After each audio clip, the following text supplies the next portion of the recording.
Buenas noches con todos. ¿Me confirman el audio, por favor?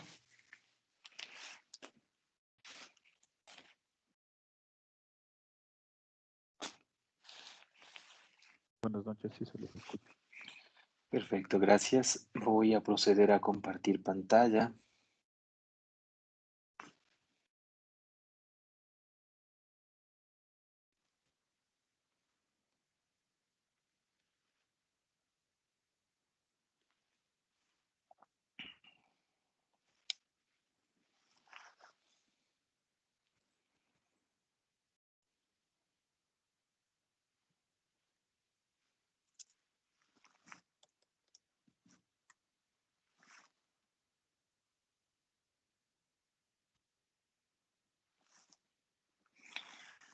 Bien, si estamos mirando la pizarra. Sí, doctor. Sí, doctor. Perfecto, listo. Buenas noches con todos. Vamos a dar inicio a nuestra clase del día de hoy y me voy a referir en estos minutos a una de las complicaciones agudas más frecuentes y sobre todo más peligrosas conjuntamente con acetoacidosis diabética, y me refiero específicamente al estado hiperglicémico, estado hiperglucémico hiperosmolar.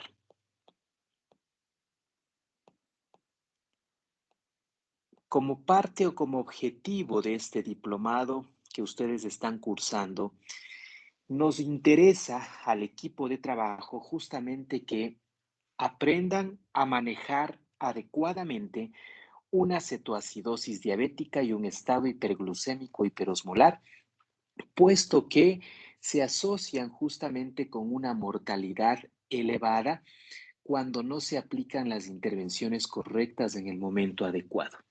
¿Sí?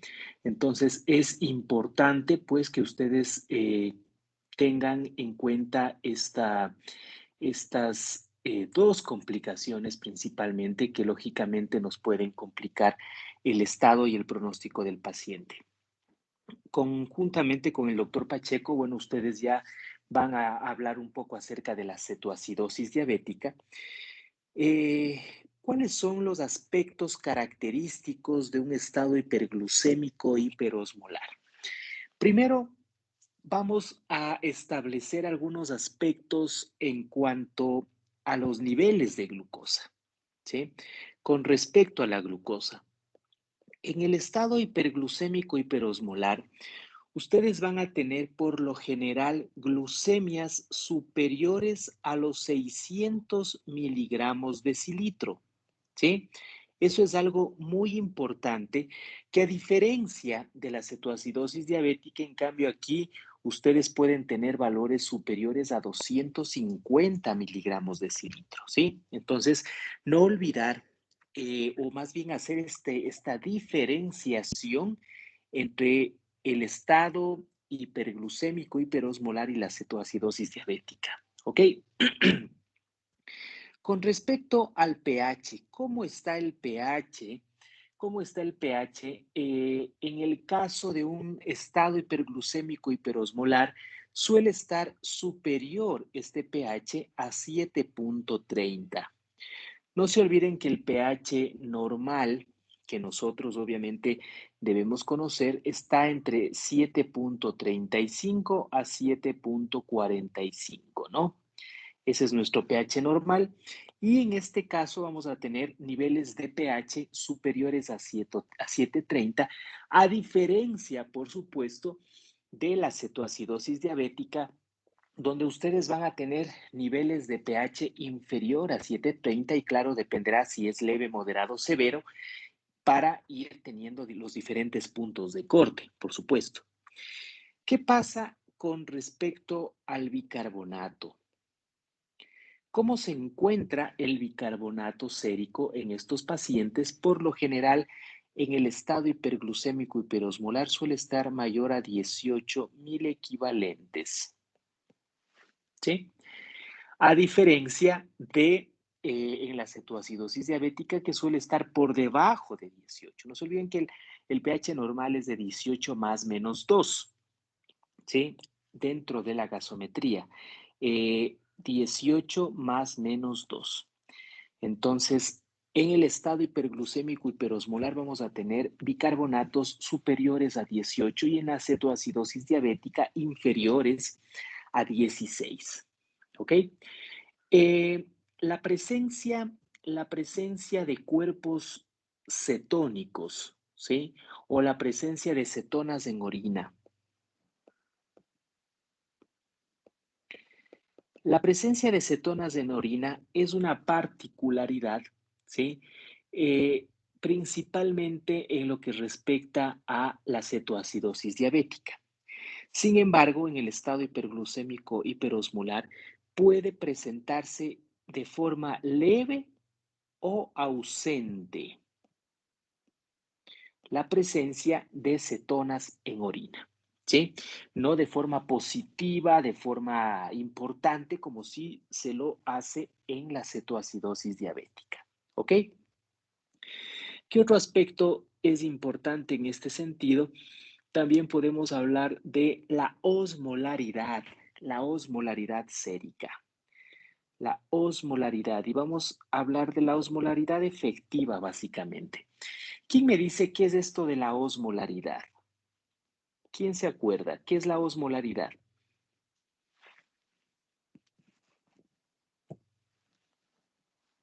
La cantidad de solutos que se encuentran en un solvente. En un solvente, ¿no es cierto? La cantidad de soluto en un solvente. La fórmula para osmolaridad efectiva, me refiero efectiva porque utiliza los solutos más representativos y es sodio por 2 más la glucosa dividido para 18. Esa es la fórmula de osmolaridad efectiva, ¿sí? Ahora, obviamente existen libros, literaturas donde ustedes pueden hablar de osmolaridad, así en general, y claro, les ponen el potasio, les ponen la urea, les ponen, etcétera, etcétera, todos los solutos por poco. Obviamente es una fórmula que para términos de practicidad se vuelve compleja porque no siempre tienes todo a disposición, pues. En este caso necesitas sodio y glucosa y listo. Esta fórmula se llama la fórmula de la osmolaridad efectiva. En este caso, en el caso del estado hiperglucémico hiperosmolar, no se olviden que la osmolaridad normal, ¿sí? La osmolaridad normal está o es de 290 más menos 10. Otras literaturas hablan de 300 más menos 20, ¿no? Eso es lo normal. En este caso, tú vas a tener osmolaridades mayores de 320 miliosmoles, ¿no? ¿Sí? En este caso, por kilogramo. En el caso del estado hiperglucémico hiperosmolar, ¿sí? Y en el caso de la cetoacidosis diabética puede ser variable realmente, ¿ya? Em, ¿Qué otra diferencia podemos tener nosotros en este sentido? La presencia del anión GAP. El anión GAP es algo que caracteriza a la acidosis metabólica. De hecho, en acidosis metabólica, la cetoacidosis diabética se caracteriza por darte una acidosis metabólica normoclorémica con anión GAP elevado, ¿sí? Es decir, mayor de 10, mayor de 12 puntos, ¿ya?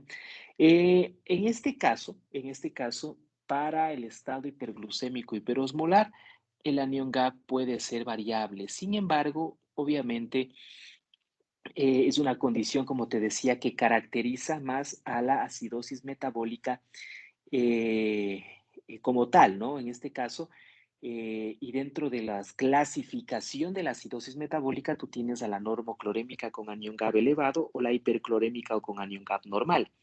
La cetoacidosis diabética forma parte de la primera, de la acidosis metabólica normoclorémica con anión GAP elevado, ¿sí?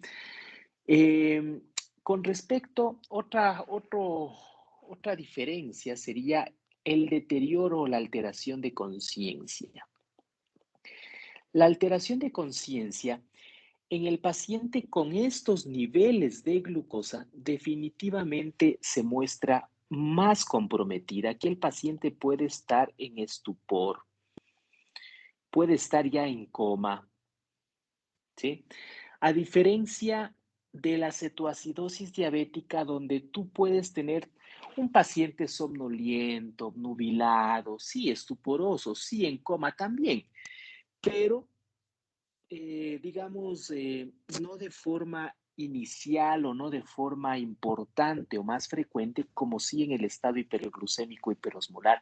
Es que imagínate, niveles mayores de 600, muchos de ellos vienen con más de 800, más de 1000.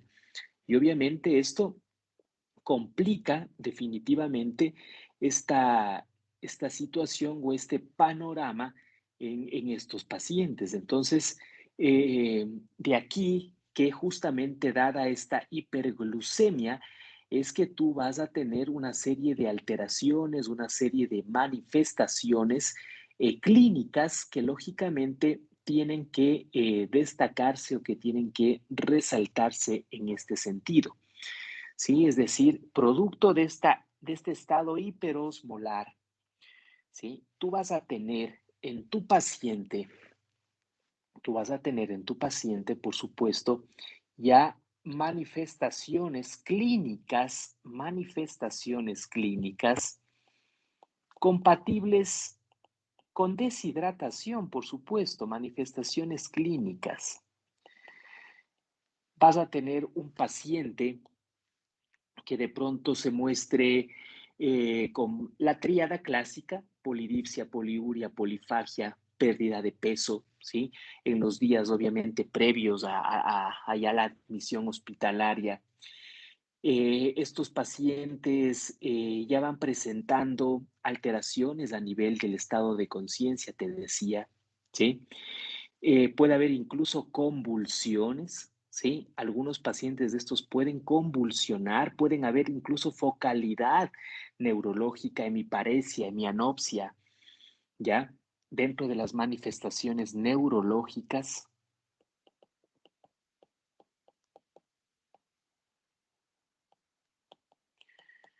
Y claro, el deterioro del nivel de conciencia, que es lógicamente uno de los principales. Puedes tener dolor abdominal, puedes tener también náusea, vómito, dentro de la sintomatología de estos pacientes con estado hiperglucémico hiperosmolar.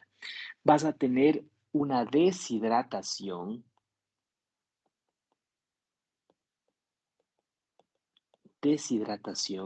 ¿sí? Y lógicamente signos de deshidratación, puedes tener hipotensión, en este caso puedes tener piel y mucosas secas,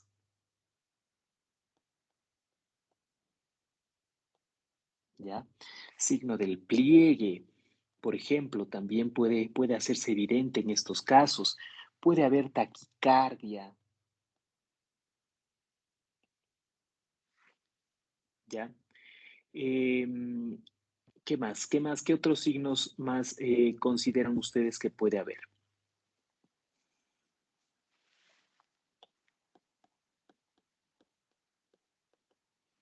Turgencia de la piel, ¿ya? Miren, estas principales manifestaciones que lógicamente pueden también hacerse evidentes en una cetoacidosis diabética, pero son más frecuentes en este sentido en el estado hiperglucémico hiperosmolar, ¿sí? Suele haber también, bueno, claro, aunque este aliento cetónico es más frecuente en la cetoacidosis diabética, pero también podríamos tener en este sentido, ¿no? Claro, en la cetoacidosis diabética también puede haber manifestaciones pulmonares, respiratorias, no se olviden la respiración de Kuchma-Maul, clásica de la acidosis metabólica en general, ¿no? Bien, ¿alguna pregunta hasta este punto referente a lo que hemos hablado? ¿Alguna duda que ustedes tengan? Doctor Ortega, la depresión del potasio es mayor en el estado hiperglicémico hiperosmolar en relación a la cetoacidosis diabética. por la glucosuria Bueno, importante, por la hiperglicemia que existe? Bueno, los niveles de potasio realmente, o la depleción del potasio está dado más por la participación, en este caso, de la insulina intravenosa, ¿sí? Obviamente, en condiciones en la cual tienes un estado de hiperglucemia más importante, más elevado, se entiende que tendrías también un estado de una hiperinsulinemia que de una u otra forma motivaría también una hipopotasemia más marcada, ¿no? Entonces, en teoría, niveles más altos de glucemia se asociarían con la probabilidad de tener niveles más bajos de potasio, ¿ok? ¿Alguna otra duda que ustedes tengan?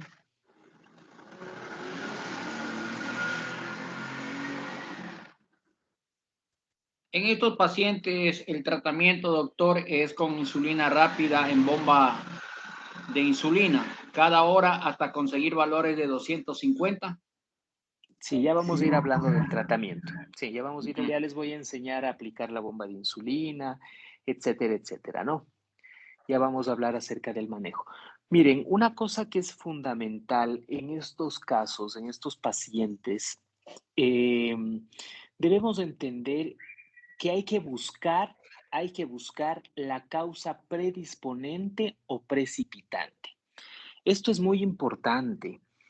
No solamente nos quedemos en el diagnóstico y en el manejo, sino establecer la causa de, eh, de este estado hiperglucémico hiperosmolar o de la cetoacidosis diabética, ¿sí? Entonces, hablemos un poco acerca de los factores. Apaguemos los micrófonos, por favor. Estos factores precipitantes, precipitantes. Hablemos un poco de estos factores precipitantes, en este caso del estado hiperglucémico hiperosmolar. Entonces, quiero hablarles o debemos estar atentos a qué. Obviamente, una de las causas más comunes, que puede asociarse, y les hablo entre un 20 a 40% de los casos, suele ser obviamente una mala adherencia terapéutica, ¿sí? Una mala adherencia al tratamiento y principalmente con insulina. Es decir, esos pacientes que hoy me puse la insulina, hoy no me pongo, eh, no me puse porque se me terminó, etcétera, etcétera. Ese tipo de pacientes que no tienen un adecuado tratamiento con la insulina, no existe una adecuada adherencia, son o puede ser uno de los precipitantes. ¿Sí? Ojo que esto de los factores precipitantes es algo que ustedes tienen que buscar una vez que ya han establecido el diagnóstico clínico, un diagnóstico en este caso por laboratorio, ¿sí? Por complementarios, como les estamos mencionando acá. Obviamente debemos buscar los factores precipitantes y en este sentido el 20 al 40% de los casos suele ser por mala adherencia o un tratamiento inadecuado o irregular. Podemos también tener en el contexto de una enfermedad aguda, ¿sí? Las enfermedades agudas, ¿sí? Pueden ser factores precipitantes y desencadenantes de un estado hiperglucémico hiperosmolar y también de una cetoacidosis diabética, ¿sí? Y en este sentido, la infección, se habla de que puede ser responsable de un 30 al 60% de los casos, ¿sí? Dentro de las infecciones podemos tener frecuentemente la neumonía, podemos tener frecuentemente una infección de vías urinarias o, en este caso, pues un proceso séptico en general. Otro de los aspectos o de las enfermedades agudas que pueden precipitar es un accidente cerebrovascular. Puede ser causa de precipitación o puede ser un precipitante para que se dispare un estado hiperglucémico hiperosmolar o una cetoacidosis diabética. Un infarto agudo del miocardio. Por eso cuando ustedes tengan un paciente con cetoacidosis diabética, con estado hiperglucémico hiperosmolar, les decía, no se queden solo en el diagnóstico. Ah, ya está con una cetoacidosis diabética, listo. Iníciale bomba de insulina, iníciale esto, iníciale este otro, hidrátale. A ver, un ratito, pero ¿qué le está motivando a eso? ¿Qué tal si tu paciente se está infartando? Ya, o sea, sí, tú empiezas protocolo para estabilizarlo metabólicamente, pero ¿y su infarto? Ya, entonces, por eso debes investigar y buscar la causa paralelamente a lo que ya estás haciendo con el paciente y lo estás estabilizando. Debes de estar en tu cabeza pensando y diciendo, pero ¿qué le motivó aquí? Buscando la razón. ¿Será que hay una enfermedad aguda que está aquí latente y que no me estoy dando cuenta? ¿Sí? ¿Está infectado este paciente? ¿Cómo está su parte neurológica? ¿Estará infartándose? ¿Ya? Una pancreatitis aguda también es causa, pancreatitis aguda, también es causa o precipitante, mira. Una embolia pulmonar, una obstrucción intestinal,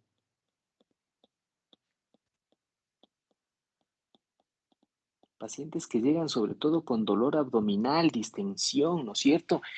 Puede estar en este contexto, ¿ya? Puede haber una isquemia, ¿sí? Sí, mesentérica.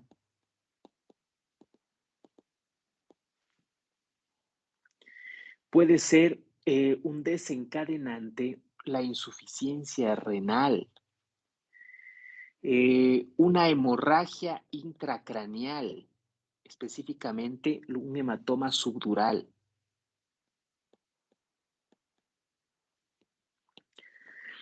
Una quemadura, las quemaduras severas sobre todo.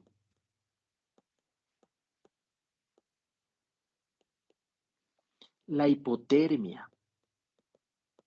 Mira, entonces son algunas causas, esas como las más importantes, las más relevantes que debes tomar en cuenta el momento de también hacer un diagnóstico de un estado hiperglucémico hiperosmolar.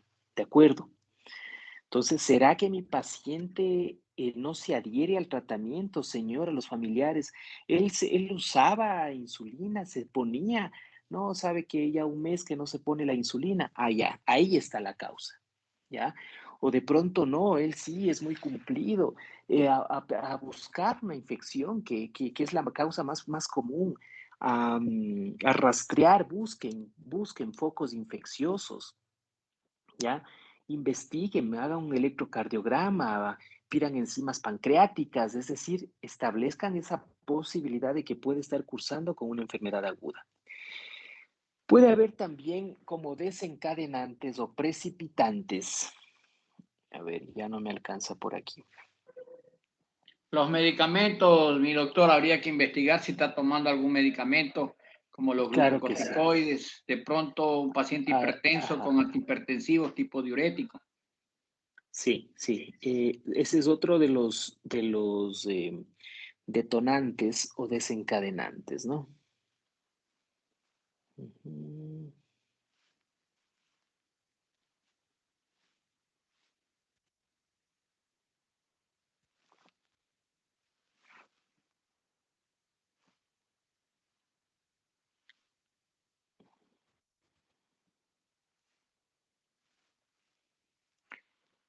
Ok, dentro de estos factores desencadenantes o detonantes, ¿sí? Siguiendo un poco con la diapositiva anterior. Ya hablamos de la mala adherencia, de enfermedades agudas, ¿sí?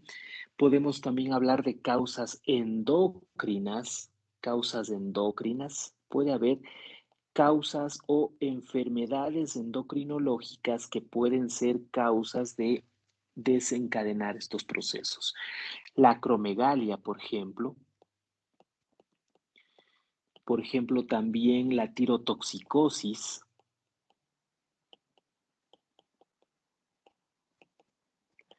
un síndrome de Cushing, ¿ya? Tenemos también aquí a lo que son fármacos, ¿sí? Como nos hablaba pues el colega en este sentido.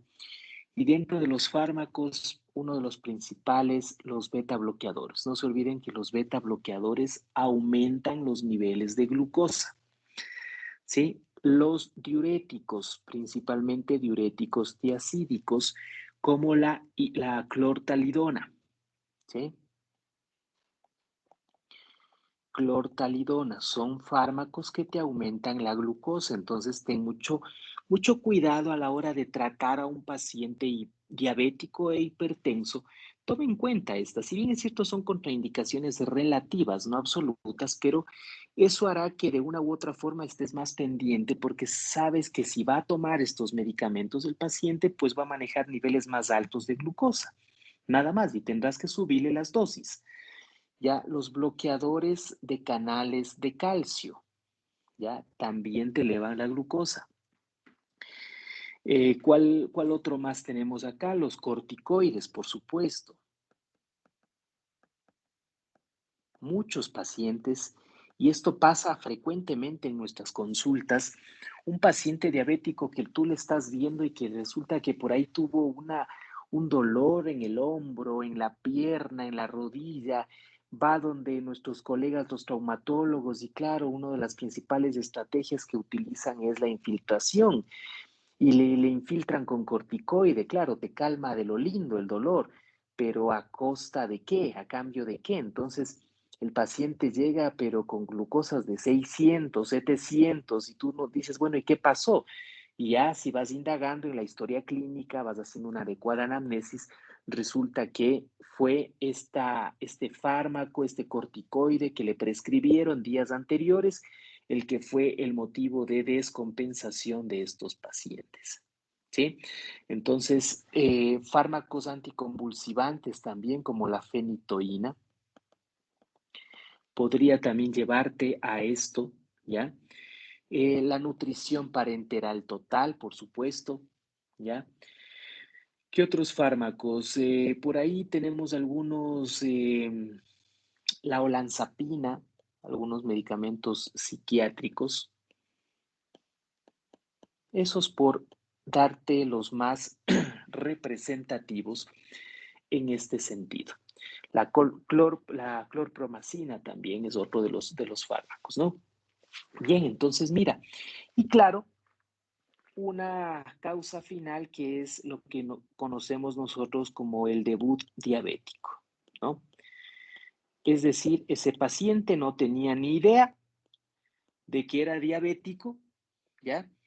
Y claro, obviamente no estaba bajo ningún tratamiento, ya sea farmacológico y no farmacológico, obviamente tomando y comiendo lo que quisiera, ¿no? Y simplemente aparece ya con una descompensación de novo, que en este caso es un debut o se lo conoce como un debut diabético, ¿sí?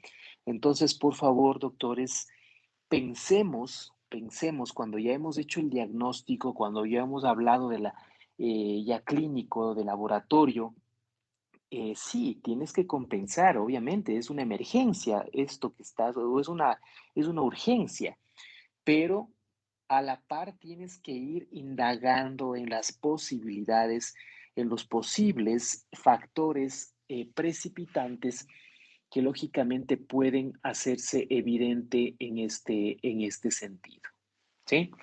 Entonces, mucho ojo con eso, ¿no? ¿Alguna duda en este sentido?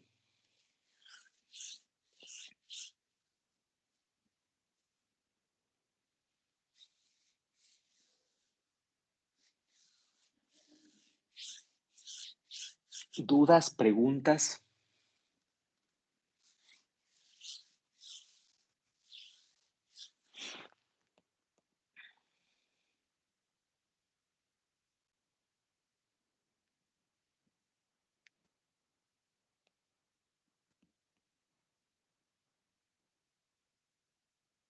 Cuénteme alguna duda hasta este momento. Doctor, ¿cómo está? ¿Qué Buenas causa puede noches. ser también? ¿Perdón? No le escuché. ¿Cómo está, doctor? Buenas noches. ¿Cómo le va? Quería consultar por ejemplo, en el tema de los analgésicos y eso que se puede dar a un paciente, digamos, que es diabético. ¿Solo con una dosis le puede llevar a producir esta elevación de la glucosa o con cierto tipo de dosis? E igual en los otros fármacos. Ya, principalmente muchos de ellos, en el caso en el caso del corticoide, con una dosis de un corticoide que tenga la potencia suficiente, ¿sí? Porque no va a ser lo mismo que le pongas hidrocortisona, que tiene una vida media de 4 o 6 horas, a que le pongas dexametasona o metilprednisolona o prednisona, que tiene una vida media de 48 a 72 horas. ¿Sí? Y también obviamente la potencia es diferente. Entonces, este paciente, en el caso de los corticoides, una dosis es más que suficiente, sí, sobre todo de estos corticoides potentes como para llevarle ya o precipitar una hiperglucemia de forma significativa. Con el uso de otros fármacos como los diuréticos, los betabloqueadores, obviamente necesitas más de una dosis acumulativa más grande, ¿no? Con una primera dosis no vas a alcanzar, no vas a llegar a estos puntos. O sea, todo dependerá del fármaco, de su vida media, de su depuración, ¿sí? Obviamente de este sentido, ¿no? No todos van a actuar con una sola dosis. Ujú. ¿Alguna otra duda?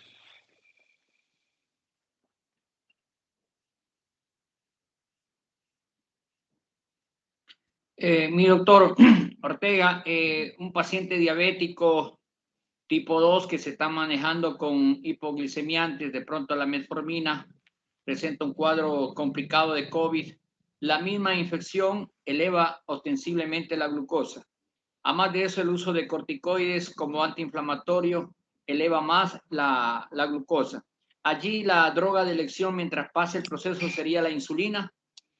Sí, definitivamente. Miren, cuando ustedes tengan un paciente agudo, ¿sí? Cuando ustedes tengan un paciente diabético agudo, ¿sí? O no diabético, porque obviamente no se olviden que existe un término que se llama hiperglucemia de estrés. Guillermo Umpierres tiene un artículo muy interesante de hiperglucemia hospitalaria y él habla de esta hiperglucemia por estrés. Eh, Valores por encima de 140 miligramos de decilitros sin antecedentes de diabetes en ese sujeto. Y claro, debemos entender que todo paciente agudo y que haya estado previamente en tratamiento con antidiabéticos orales, se suspenden estos fármacos, se suspende. El manejo hospitalario, doctores, es netamente con insulina. ¿Sí? Algunos pacientes verán bien, otros te van a ahorcar, van a decir, bueno, yo me he cuidado de que no me pongan insulina eh, tanto tiempo y resulta que ahora me hospitalizo y ya me quieren poner insulina y se muestran reacios y te rechazan. Tú tienes que explicarle y decirle que el tiempo que va a estar hospitalizado, el paciente va a recibir esquemas de insulina, que los vamos a aprender, y que lógicamente toda la medicación oral que él tomaba se suspende hasta nueva orden. Ya después, al alta, evaluarás si es que continúa con su medicación oral antes, indicada antes del ingreso, o ahora tienes que hacer combinaciones entre fármacos orales e insulina, o solo insulina. Es decir, tienes que darle una adecuada consejería a tu paciente en este sentido, ¿no? Entonces, una de las reglas de oro para el manejo de la diabetes en el paciente hospitalizado, manejo agudo, es no antidiabéticos orales durante la estancia hospitalaria, no, ¿sí? Principalmente metformina, dado dado la probabilidad de una acidosis láctica, que es rara, pero puede ser fatal cuando se presenta, ¿ok? ¿ok? Entonces, ojo con eso. ¿Alguna otra cuestión o duda? En la mujer embarazada, igual la droga de elección es la insulina en pacientes diabéticos. Sí, definitivamente sí. Sí puedes dar metformina también en casos donde de pronto no sea una hiperglucemia importante, pero el fármaco de elección será la insulina. Ujú. Bien, bien, doctores. Entonces, continuemos. Vamos avanzando un poco en este Una sentido. pregunta. Sí, claro, dígame. Disculpas, buenas noches. ¿Cuál es la diferencia de la osmolaridad plasmática de la osmolaridad efectiva? ¿Y si Efectiva, se ya. usa en la osmolaridad el sodio corregido o se usa el sodio plasmático, por favor? Perfecto. Ya, sí, eso es una buena interrogante, ¿no? La diferencia es que la osmolaridad plasmática, ¿sí? O la osmolaridad en términos generales es toda la cantidad de soluto que tú tienes en tu organismo. Entonces, solo imagínate una fórmula en la cual tendríamos que poner todos los solutos: sodio, potasio, cloro, fosfato, glucosas, proteínas, urea.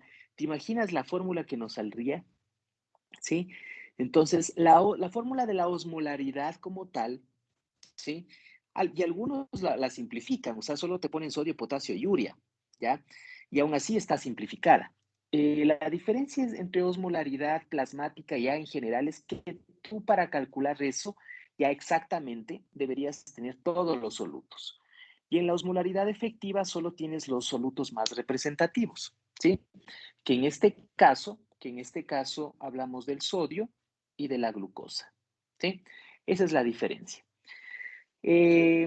Con respecto a la otra interrogante, para el cálculo de la osmolaridad efectiva, tú tienes que ya utilizar el sodio corregido, ¿sí? Aquí no puede entrar la fórmula, en la fórmula de la osmolaridad que vas a calcular no puede entrar tu sodio, el sodio del paciente, sino tienes que ya corregir, ya que en este caso obviamente deberás corregir o aplicar la fórmula del sodio corregido para la glucosa. Espero que ya tengan sus calculadoras médicas, ¿sí? Hay una fórmula del sodio corregido para la glucosa, ¿no es cierto? Que te dice que es igual al sodio, ¿ya? Al sodio más la glucosa del paciente menos, no, 1000 menos la glucosa del paciente.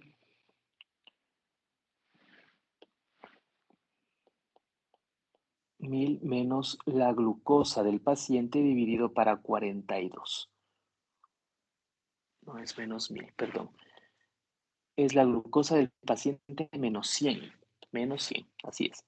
La glucosa del paciente menos 100 dividido para 42. ¿Ok? ¿Sí? Esa es la fórmula para el sodio corregido. ¿Ya? Obviamente sabemos que cuando existe un incremento en los niveles de glucosa, cuando existe un incremento en los triglicéridos y en las proteínas, yo puedo tener una pseudohiponatremia, ¿sí? Una pseudohiponatremia es decir, una falsa hiponatremia. Entonces, si yo tengo por ahí un sodio de 125, resulta que no, eso es un espejismo nada más si se presentan cualquiera de estas tres condiciones: hiperglucemia, hipertrigliceridemia severa o una hiperproteinemia. Entonces tienes que encontrar ese sodio real y por eso hay las fórmulas del sodio corregido. En este caso, si está elevada tu glucosa, ¿sí? Aplicarás la fórmula del sodio corregido para la glucosa, donde el sodio corregido es igual al sodio más la glucosa de tu paciente menos 100 dividido para 42. ¿Sí? Y ya cuando encuentres ese sodio corregido, ahí ese sodio corregido es el que va a la fórmula de la osmolaridad efectiva, no el otro sodio. ¿Sí? ¿Respondida tu pregunta? Sí, muchas gracias, Mido. Yo como uso Ya. calculadoras, me pide el boom, por eso era mi interrogante entre la osmolaridad. Así es, así es. Si vas a las calculadoras, te va a pedir el potasio en algunas, el BUN en otras, la urea en otras, ¿sí? Sí, obviamente puedes hacerlo, ¿no? Pero la osmolaridad efectiva es como más simplificada, más cortita y solo te pide sodio y glucosa. Muchas Ok, gracias. ok, ¿alguna otra duda que tengo? Doctor Esto del Ortega, Ajá, una sí. pequeña inquietud. El día de ayer Ujú, aprendimos ujú, con el doctor Pacheco para corrección del sodio. Si ujú, tenemos, por decir un sodio de 130 y una glucosa de ujú, 300, aplicar una fórmula 300 menos 100. En este caso daría 200, dividido para 100 daría 2. Eso multiplicamos por 1.6, daría en este ujú. caso 3.2. Eso añadir al sodio inicial que es 130, tendríamos 132.6, un sodio corregido. ¿Es igual a la que Ujú. nos está enseñando? Verán, ustedes van a encontrar múltiples fórmulas para el sodio corregido, ¿sí? Utilicen, no hay una específica, ¿no? No hay una específica. Todas te van a dar valores promedios, valores similares. Variará por ahí 1 o 2 décimas, pero no más. Puedes aplicar, obviamente, la que tú gustes. Si en tu calculadora, obviamente, tienes, si vamos este momento a una calculadora médica, ¿sí? Vamos a una de las que yo tengo por acá. Ujú.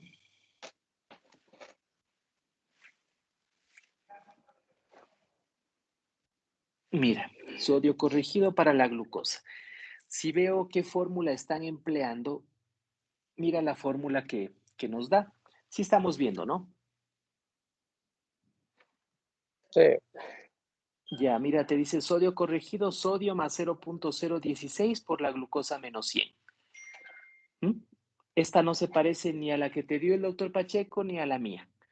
Entonces, vas a encontrar múltiples fórmulas, pero si hacemos el ejercicio, obviamente, vamos a poner un ejemplo, un sodio de 115, ¿sí? Y una glucosa de 600. Para esta fórmula, mira lo rápido que te calcula. Para esta fórmula, tu sodio corregido sería de 123. O sea, ¿en cuánto subiste el sodio prácticamente?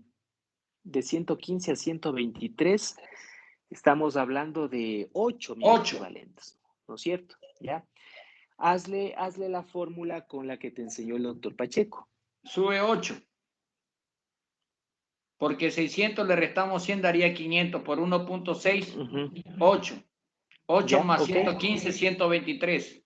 Ya, Da lo también te mismo. da lo mismo, ¿sí? Entonces, mira, la idea aquí lo importante es que con la que tú te adaptes más, ¿de acuerdo? Ok. No hay problema, pero sí es importante que ustedes tengan sus calculadoras, ¿no? En sus teléfonos inteligentes, porque obviamente esto lo haces rápido. Esto, como te digo, esto es una urgencia donde tienes que pensar rápido, tienes que organizar a un equipo. Un paciente, la enfermera está canalizando una vía, está hidratando al paciente. Sí, ojo, este paciente en estado hiperglucémico hiperosmolar, si vamos al punto de saber o de establecer, ¿sí? Cuánto de líquidos o cuánto realmente es el déficit que tiene, en este caso, el paciente, pues realmente los resultados o te vas a dar cuenta que realmente la cantidad de líquido que le puede hacer falta a este paciente es importante. Se habla de que para la cetoacidosis diabética, ¿sí? El déficit de agua en ese paciente aproximadamente es de 6 litros en la cetoacidosis, pero en el estado hiperglucémico hiperosmolar es de 9, ¿ya? Entonces, solo para que tengas una idea en este sentido, ¿sí? De el déficit corporal total, ¿sí? ¿Cuál sería el déficit corporal total, en este caso de agua y electrolitos? ¿Sí? Si yo tengo en este punto un paciente con cetoacidosis diabética y un estado hiperglucémico hiperosmolar, por una parte, y por otra parte digo, a ver, el total de agua, ¿sí? Total de agua. A este paciente en cetoacidosis le está faltando 6 litros. A este paciente de acá le está faltando 9, ¿sí? En términos de sodio, por ejemplo, sodio en términos de 1000 equivalentes por kilo de peso, a este le está faltando de 7 a 10. Al de acá le está faltando de 5 a 13, por ejemplo. ¿Sí? ¿A quién le falta más sodio? Al que está en estado hiperglucémico hiperosmolar. ¿Sí? Por ejemplo, el potasio, que era una de tus interrogantes, en 1000 equivalentes por kilo.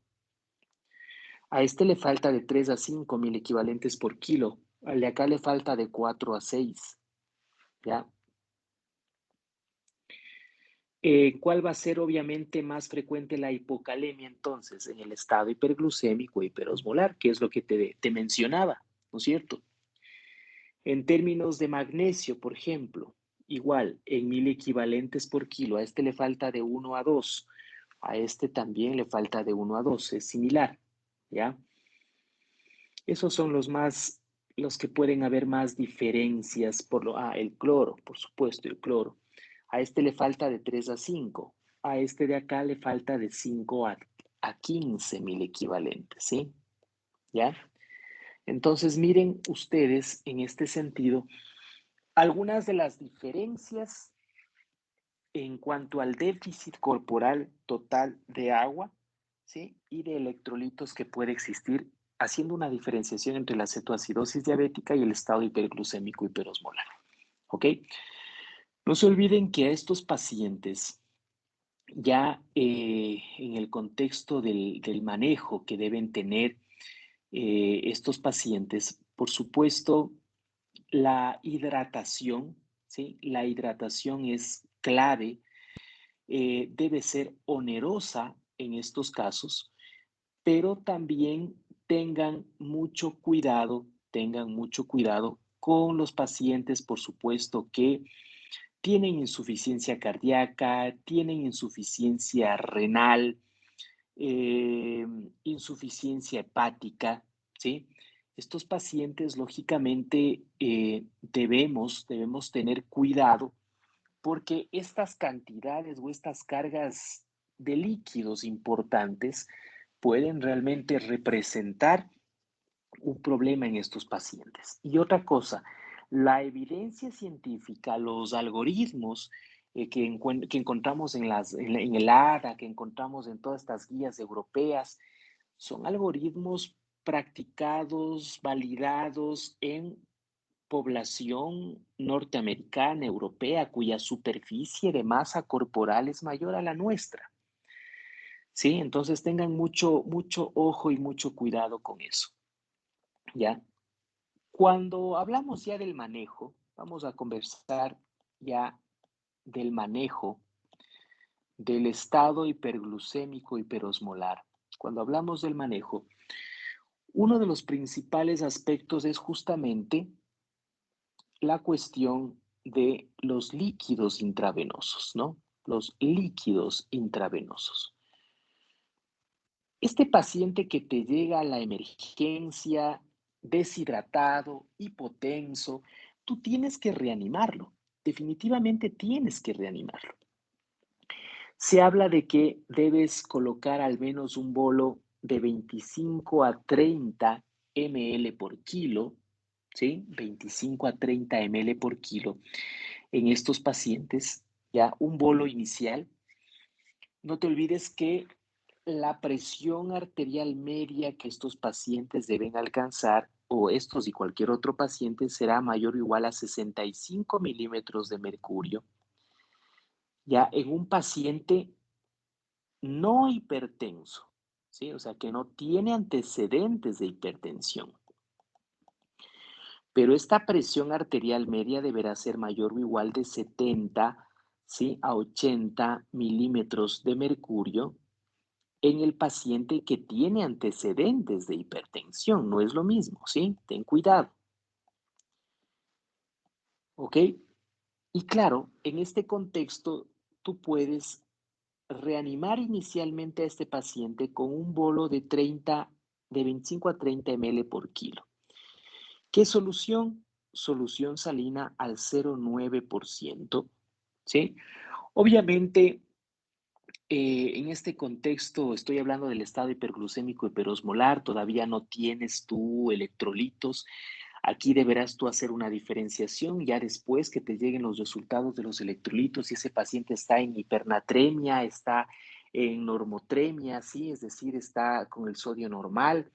Si está el sodio normal, obviamente podrás utilizar soluciones isotónicas, pero si está en hipernatremia, deberás usar ya soluciones hipotónicas, o sea, ya no al 0,9%, sino al 0,45%, ¿sí? Entonces, si es un paciente que pesa 60 kilos, estamos hablando de 6 por 3, ¿sí? 6 por 3, 18, o sea, estamos hablando más o menos entre 1.500 a 1.800 de líquido que obviamente ese paciente tendrá que ir recibiendo dentro de la primera hora, ¿sí? Dentro de la primera hora. Entonces, mira, es bastante. Las guías por lo general te hablan de que debes pasarle al menos 1 litro de agua dentro de 1 litro de agua por hora, ¿sí? 1 litro, en este caso, de cloruro de sodio al 0,9% dentro de la primera hora, ¿sí? Eso te dicen por lo general las guías. Ahora, en el paciente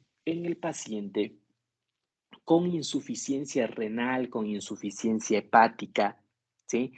En estos pacientes, insuficiencia cardíaca, redúcete los líquidos al 50%. O sea, ya no le vas a dar 1 litro, le vas a dar 500. Ya no le vas a dar 25 a 30, le vas a dar entre 10 a 15 más o menos ml por kilo. ¿Ya? No le des muchos líquidos a estos pacientes porque obviamente puedes complicar más su pronóstico. ¿Estamos claros? ¿Ya? Eh, Obviamente, mientras el paciente ingresa, la enfermera le está colocando o le va a colocar ya una vía. Tiene que ser una vía con un catéter 14 o 16 al menos, ¿no? Es decir, el paciente está hipotenso, hay que reanimarlo, hay que pasar en chorro, en bolo esta cantidad de líquidos. No vendrás con un Catlón 20, 22, a cuenta gotas, o sea, le pasas a bolo y estás contando las gotas, porque así sucede, así sucede. O sea, tiene que haber por lo menos dos buenas vías periféricas, si no es posible por el momento una vía central, pero tienes que reanimar a ese paciente. Catlón 14, 16, ya, bueno, ya por último, ya si no existe en la emergencia, ponle un 18, pero no menos de eso, ¿sí? No más de eso. Entonces, la idea es que puedas en la primera hora al menos pasar 1 litro de cloruro de sodio al 0,9%, ¿sí? Y obviamente, si ya te encuentras con un paciente, obviamente ya en hipotensión, ¿no? Paralelo a eso, mientras la enfermera está colocando esas vías, automáticamente está cogiendo muestras ya para los diferentes exámenes que tú le estás ordenando, ¿sí? Hay pacientes, ojo, que llegan chocados realmente en un choque cardiogénico. Estos pacientes ya obviamente algunos serán respondedores a líquidos, otros no, y deberás iniciar rápidamente vasoactivos, ¿no? Cuidado. Eh, y claro, entonces, ¿cómo saber si es que un paciente es o no es respondedor? Bueno, este paciente en sí está deshidratado, ¿sí? Este paciente necesita líquidos definitivamente, ¿ya?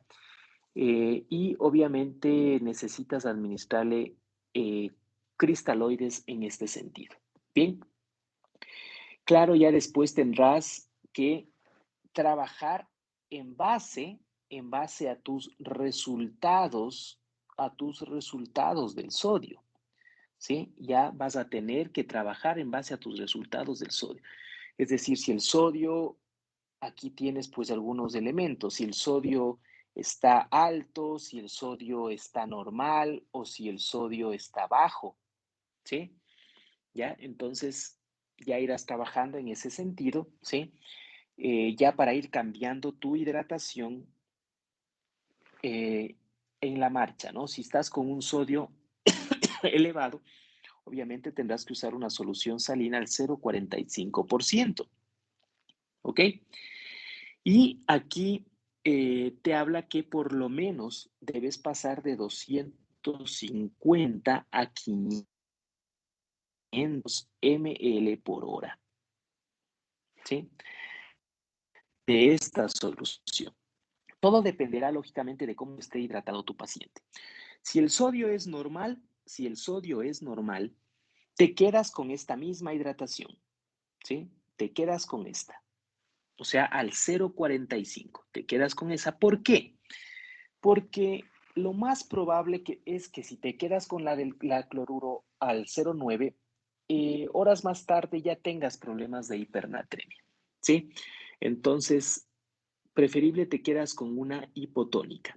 Si está bajo, ahí sí utiliza cloruro al 0,9%, ¿ok? A lo mismo, 250 a 500 ml por hora, ¿sí? Estamos de acuerdo en ese sentido, ¿ya? Porque ojo que es una hidratación importante, onerosa, que a la final no vas a necesitar aquí soletroles, porque la cantidad de solución que estás pasando, eso le va a elevar ya el sodio, ¿sí? No es o no aplica quizás lo que hacemos cuando el paciente está en hiponatremia, donde le ponemos al cloruro, soletroles, etcétera, etcétera. Pero eso porque le vamos a pasar poco líquido, ¿sí? Pero aquí vas a pasar litros. Entonces, a la final, esos litros ya te van a sumar el sodio, ¿sí? Entonces, ojo con eso, ¿ya? Estamos claros en este sentido, ¿no? Ahora, si seguimos hablando de la hidratación, ¿sí? Si seguimos hablando de la hidratación, paralelo a esta hidratación, ya después de que tú le pasaste este primer bolo de 1 litro en la primera hora, o de 20 a 30 ml por kilo, ¿sí? De solución salina al 0,9, ¿ya? Paralelo, después de esto, tú ya tienes que ir, lógicamente, eh, analizando cómo están los electrolitos, ya considerando el paso, la utilización ya en este caso, insulina, ya la bomba de insulina, ¿sí? Se habla de que con la bomba de insulina podrías pasar un bolo, ¿sí? Podrías pasar un bolo intravenoso a 0,1 unidad por kilo. O sea, si pesas 60 kilos, le pasas 6 unidades en bolo intravenoso, ¿sí? Antes de iniciar la bomba, ¿ya? Si pesa 70 kilos, 7 unidades. Si pesa 8 kilos, 8 unidades. Un bolo intravenoso, ¿sí? Puedes hacerlo en este caso. Insulina rápida, ¿no? Insulina cristalina, ¿ya? Puedes hacerlo para ya ir controlando. Ahora, a la par, hay algo que debe preocuparte y son los niveles de potasio, ¿no? Cuando tú tienes ya identificado que ese paciente está en hipocalemia, claro, al inicio es medio complejo. Quizás ya le mandaste la insulina sin saber que estaba en hipocalemia y ya empezaste tu bomba de insulina, ¿sí? Porque es el inicio, o sea, al inicio no tenías resultados, recién estás tomando las muestras. Pero si ya te llegan los resultados y ese paciente está con un potasio inferior a 3,3, para la insulina, y primero compensa ese potasio, ¿sí? Compensa ese potasio hasta que le tengas ya en valores adecuados o por lo menos más de 3,3. Ojo, ¿estamos de acuerdo con eso? ¿Por qué? Porque si le sigues pasando la bomba de insulina y con esa hipopotasemia se te va a ir al suelo el potasio, pues ya por los mecanismos que en su momento hablamos en fisiopatología, ¿sí? Entonces, ten cuidado con eso. Al inicio, perfecto, resulta que ya le canalizaste la vía, le está pasando por una vía periférica, la licenciada le está pasando ese litro de cloruro que le indicaste que le pase en 1 hora, perfecto. En la otra vía estás ya pasándole o le pasaste ya el bolo de insulina rápida a 0,1 unidad por kilo. Muy bien, ya le pasaste eso, eso es rápido, no te demoras en eso. A la par, ya antes de poner todo esto, ya la enfermera cogió y las muestras, los 3 tubos y mandó ya al laboratorio. Si estás en un laboratorio medio eficiente por ahí, ¿no es cierto? Ya claro, se demorará unos minutos. Ya pasaste el bolo y le dices a la licenciada, por favor, licenciada, prepáreme la bomba de insulina. ¿Cómo le preparas la bomba de insulina? A ver, cuéntenme. Ya deben haber visto esto ayer. ¿Cómo van a preparar la bomba de insulina? Las 7 unidades en un paciente de 70 kilos, calculamos a 0,1, imaginemos 7 unidades, ponemos en un microgotero con 100 ml de solución salina. A ver, la bomba de insulina, sí, si no tienes una bomba de infusión, te toca usar microgotero, pero asumamos que tenemos una bomba de infusión, ¿no? Aquí la idea es que tú pases una unidad por hora, ¿sí? Para hacer esta preparación o que te pueda pasar una unidad por hora, la dosis va a ser obviamente a 0,1 unidad por kilo, ¿sí? Hora, por kilo hora. Esa es la dosis de insulina que debes usar. No te olvides, la dosis de insulina que tienes que usar es, bueno, primero ya pasaste el bolo, ¿no? De 0,1 unidad por kilo, pero esta insulina es lógicamente intravenosa, es el bolo, ¿no? Es el bolo que le pusiste al inicio. Después de esta, ahí sí ya va la bomba de insulina a 0,1 unidad por kilo hora. ¿Qué quiere decir eso? Que tienes que pasar 1 unidad por hora. Si el paciente pesa 70 kilos, le pasarás a 7 ml hora, o sea, 7 unidades por hora. ¿Cómo preparo yo mi bomba de insulina? En este sentido, voy a preparar con 99 ml de solución salina al 0,9% más 1 ml de insulina rápida o la cristalina. ¿Cuánto es 1 ml de insulina cristalina en unidades? 1 ml.